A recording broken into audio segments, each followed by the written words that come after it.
Hey folks, I'm Steve Butler. Today we're going to build this modern, contemporary coffee table, and we're only going to use a single sheet of plywood. Come see how we do it here in the garage.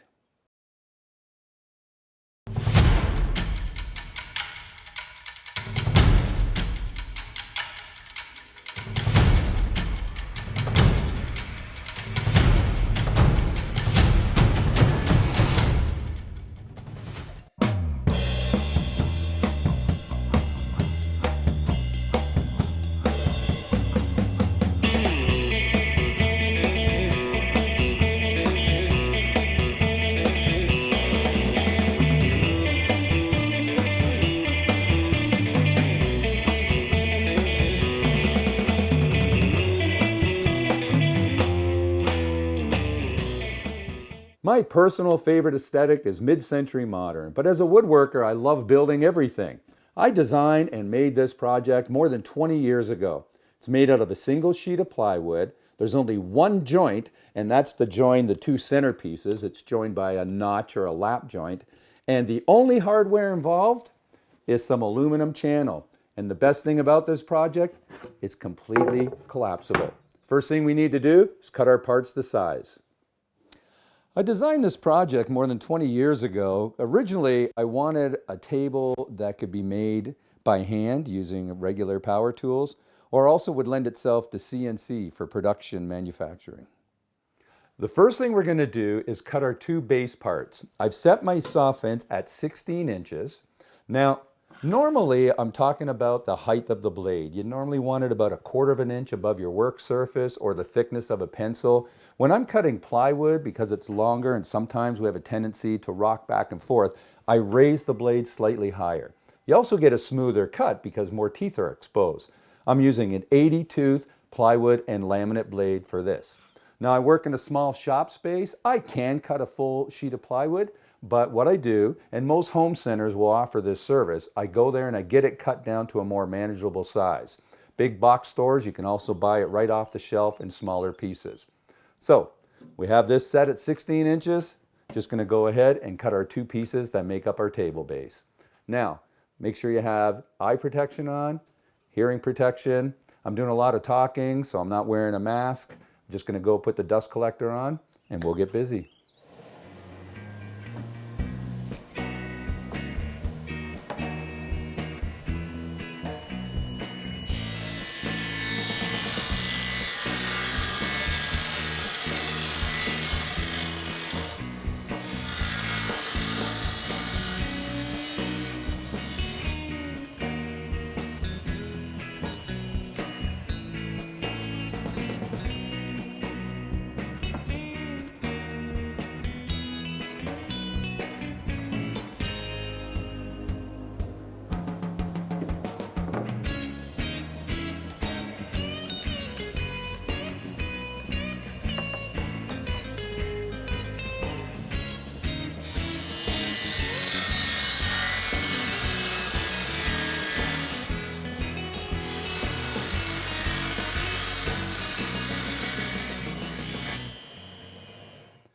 Yeah, if you wanted to, you could add a pop of color to the table. You could use different veneer plywood or different colored plastic laminates and interchange the shelves.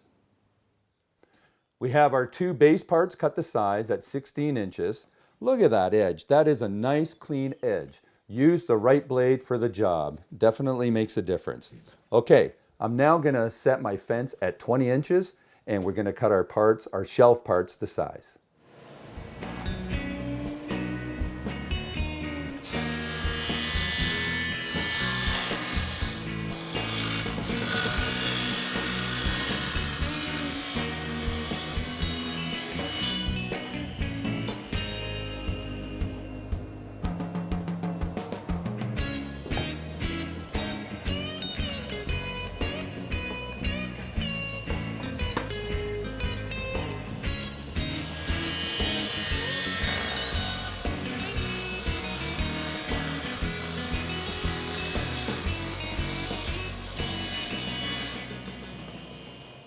Now we have all our parts for the table cut the width. I'm just going to cut them the length using my table saw sled.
Now that our base parts are cut to length, I want to cut the shelves at 20 inches, making them a perfect square.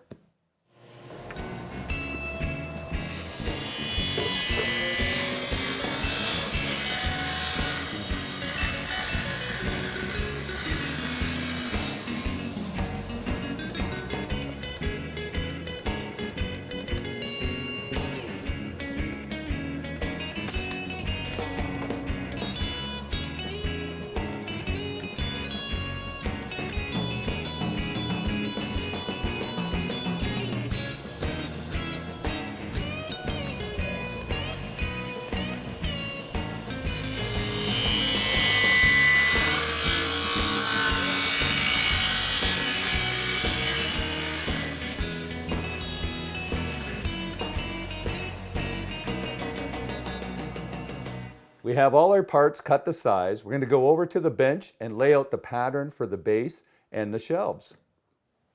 Now I've made a few of these tables, so over the years I've created a template. We're going to trace out our base pattern. Our table base is essentially 10 inches wide, and then we have a 6-inch long by 3-foot wide foot. So what I do, I have some sandpaper on here so it stays in place. Just going to lay this on here, make sure it's flush as on the end. And I'm just going to trace this out. Do the other end.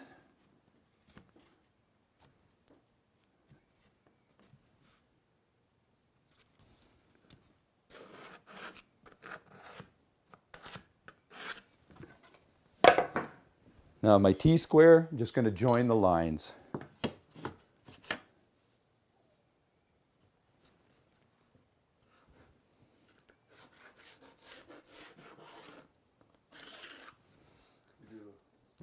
Now what I'm going to do is just slide my T-square up, and I want to measure where the notch goes on our table base. The length is 40 3/4 inches long, so I'm going to measure at 20, draw a line at the top, and just measure over 3/4 of an inch. And this is where the notch goes that joins the two base pieces together. So we want 5 inches is the length of that notch. I've set my combination square, so it can't go wrong at all. And what I like to do is just put some lines in there. It's easy to get turned around and confused and make a cut in the wrong spot. I'm just going to do the same thing on the other base part.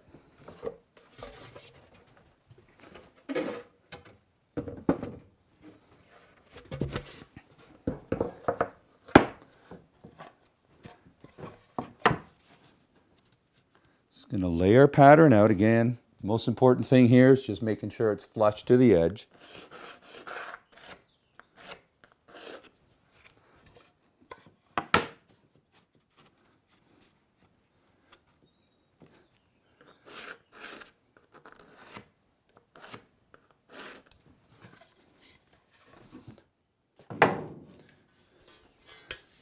Take my T-square, my straight edge, join the lines. Now the difference with this one is our notch starts at the bottom of the table base, so they fit in together. So I'm just going to measure over 20 inches again, and then 3/4 inches over from that. And if you just want to double check, we have 20 from that end, 20 from the other, so we know we have our notch perfect. Okay, we have our two base parts, the pattern laid out. I'm just going to do the same thing for the 4 shelves. If you wanted to, you can make a hardwood version of the table and make it permanent. Instead of notches, you can maybe use a sliding or through dovetail and attach the shelves permanently. I've made this table a few times, and so what I did is I created a jig to help me draw the shape of my shelves and to cut them, which you'll see later on. Now, our shelves are 20 inches, that radius. They're 20 inches square. So I simply pop this in my jig, and this is 90. I've added a couple of toggle clamps. And just hold it in place. And now I can just trace my line from my template. If you don't have this, or you don't want to make one, pardon me, you can use a simple piece of wood as I did before. Measure 20 inches. I put a nail there, and I use my pencil, and I'll just tack that on, and then that will draw our angle on our shelves. Okay, just going to go ahead and do the same thing with 3 other shelves.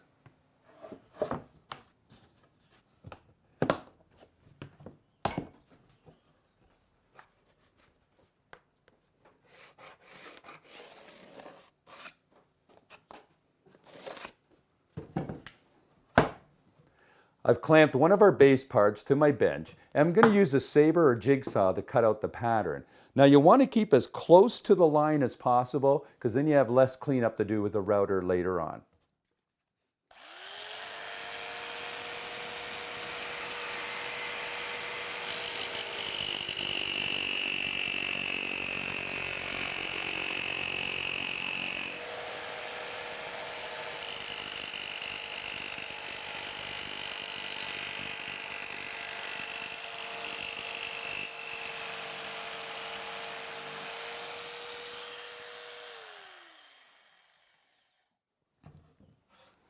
So now I'm just going to go ahead and use the saber saw to cut out the notch.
Okay, we have that notch cut. Now all of this is going to get cleaned up with the router. But initially we're just using the saber saw, and that's why I want to cut close to the line. That way the router doesn't have to do extra work and we get a more accurate cut. So I'm just going to unclamp this, do the same thing to our other base part.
There we go. We have the pattern for the base parts cut. Our notches are cut. Just going to go ahead and cut our shelves to shape.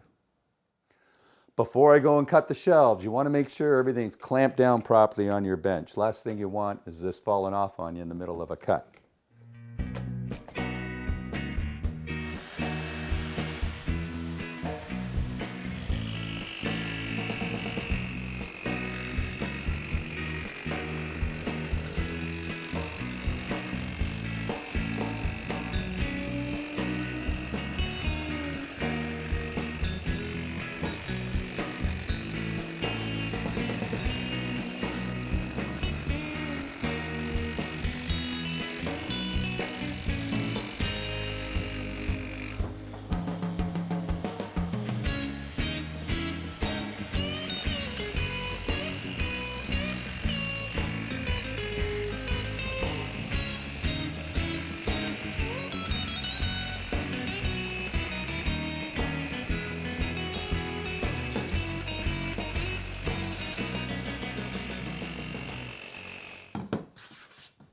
Okay, we're just going to go ahead and do the same thing to the 3 other shelves.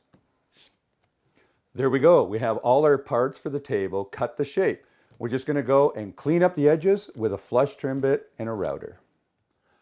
I've clamped my base part to the bench, and to it I've clamped our original template that we used, the pattern we used to draw out the leg.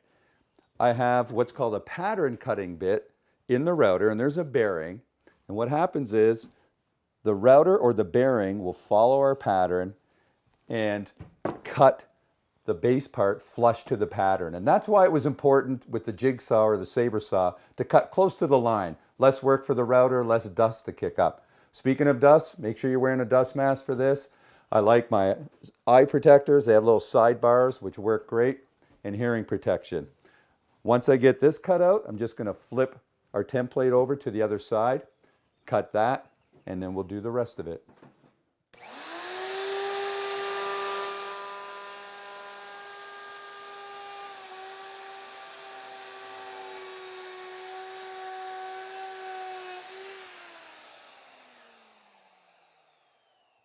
Okay, I'm just going to flip our pattern over and do the other end.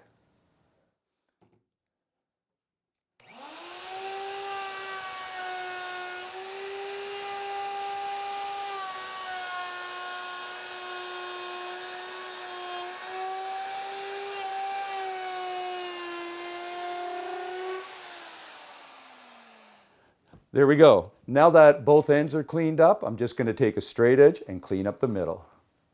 Okay, I've attached a straight edge to our base, and that acts as the template, and I'm just going to route that edge, clean it up, and do the same thing on the other base part.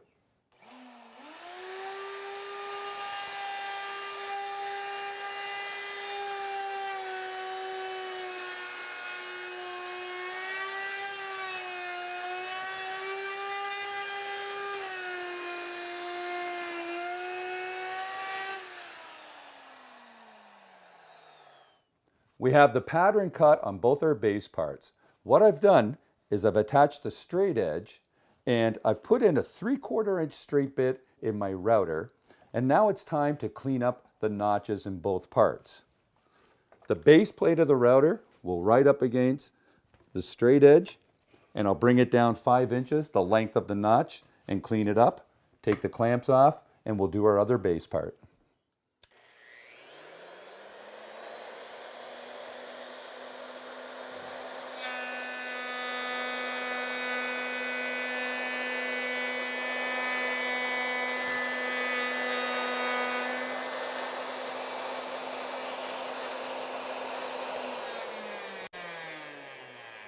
There we go, just going to do our other base part. I'm using the shelf template as a router guide. After you cut your shelves, you can simply take it to the sander and sand as close to the pencil line as possible.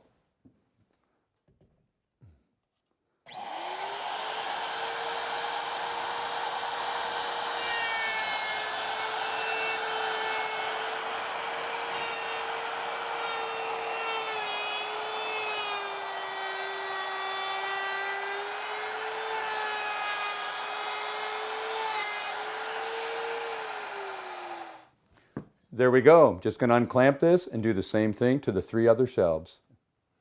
All right, our base parts are finished. Our shelves are finished. We've cut our notches. Moment of truth. There we go. You can see how that comes together. Now we just need to go and cut our aluminum channel shelf supports. Okay, we need to cut 8 pieces of aluminum channel to 20 inches long. We need to cut one end of each piece at 45-degree angle to meet that corner of our table base. You can easily do this with a handsaw and a miter box. I'm using our miter saw, but you want to change out the blade. You want to have a blade in there that you can discard afterwards, because sometimes the aluminum will gum up and stick to the blade. And this is a cheaper blade in here, and I'm just going to swap it out afterwards. Now, also what I have is a piece of plywood from our previous cuts, and I like to put that in the aluminum channel. It helps support it, but it also stops the saw blade from leaving such a rough cut. So I'll just put that in there, and then we'll proceed with our cut. Now this kicks off a lot of dust, and you might be wondering, well, why don't I put the dust collector on?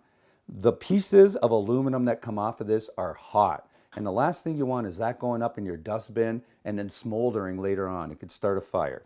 So that being said, I don't have the dust collector on or a dust collection attached to the saw, but you want to make sure you're wearing a good mask.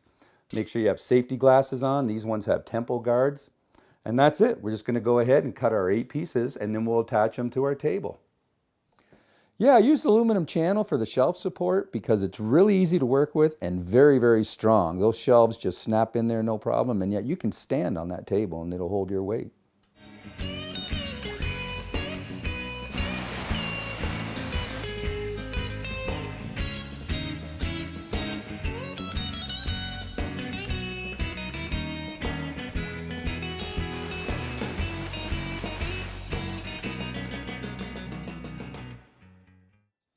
All right, that looks great. We have our 8 pieces cut. What I like to do, you could file these down, but I find a little piece of wet, dry sandpaper, just lightly takes off that sharp edge, and that's all you need. Now we're gonna go to the bench and attach our shelf brackets. Where you put the shelves on this table is absolutely up to you.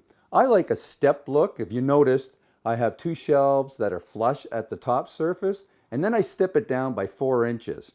I drew a line 4 inches down, and that is where I installed my other aluminum channel. Now, I'm just going to finish this up, but you could keep both sides flush, whatever you like.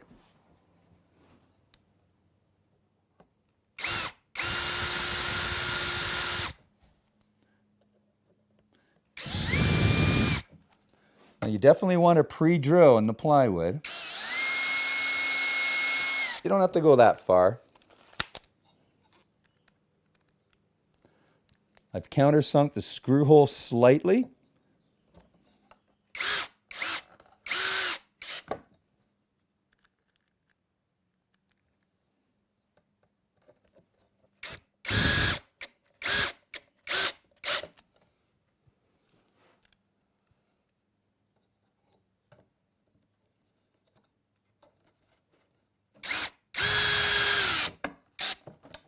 All right, let's finish assembling the table.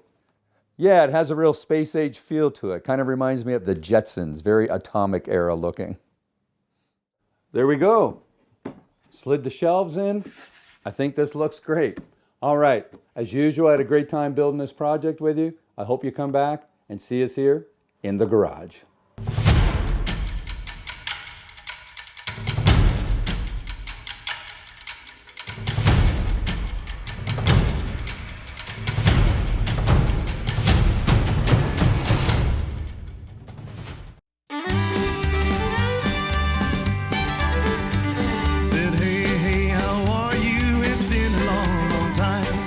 Just found your number, thought I'd drop you a line. You know I've been out on this road such a long, long time. Just wanted to let you know I'm doing just fine. But hey, I'm doing fine out here on the road. As long as I have friends to call, I'm never alone. Folks wonder how I take all that driving all the time. As long as I have friends to call, I'm doing just fine. Said, hey, did I wake you? I'm sorry if I did. Just can't stay awake on this leg. Now, if you don't have one, you simply can go to the sander